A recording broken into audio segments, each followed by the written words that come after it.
الأهلي يقسو على فاركو في مباراة اليوم ويفوز بأربع أهداف مقابل هدف واحد في الجولة الثانية من الدوري، ويصل للنقطة 4، المركز الثاني خلف المصري صاحب المركز الأول برصيد 6 نقاط.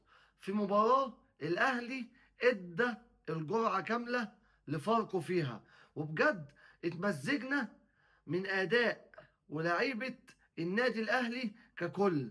وهو ده الأهلي اللي احنا مستنيينه، وهو ده الأهلي اللي احنا شايفينه، اللي أي فريق هينزل يخسر قصادك 4-3 يحمد ربنا اللي هو خسر بالنتيجة دي في ظل وجود الكوكبة من ألمع النجوم كما هو الحال في النادي الأهلي. النهاردة الأهداف: الهدف الأول لمحمد شريف، والهدف الثاني لزيزو.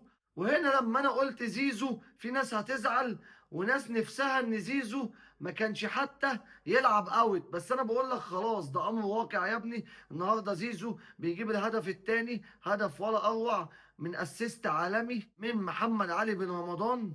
الهدف الثالث لزيزو اسيست من بن شرقي. الهدف الرابع مراوغه الحارس من جرادي شار. انا بقول لك ان زيزو يا حبيب قلبي خلاص انسى رجل ضربات الجزاء الاول عندك. الوضع غير النهارده. زيزو هداف الدوري، النهارده زيزو مان اوف ذا ماتش، وكل ده من تاني جوله. اول جوله لما عمل اسيستين قال لك ايه ده، وانت زيزو جايبينه عشان يعمل لكم اسيستات؟ لا يا حبيبي، ده زيزو جاي لنا ببلاش، امال لو كنا دافعين فيه فلوس كان عمل ايه؟ وانا بقول لك ميزه زيزو ان هو لاعب محترف ودماغه عاليه جدا، مهما حصل من شياط وكركبه وقله ادب كما هو الحال من جمهور 100 عقبه.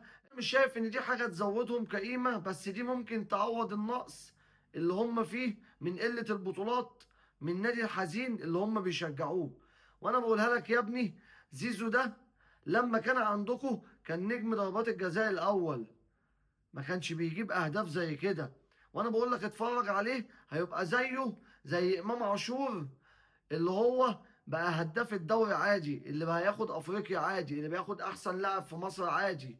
كل ده في النادي الاهلي، وانا قلتها لك اللي يعدي من جنب سور النادي الاهلي حقيقي بيتنجم.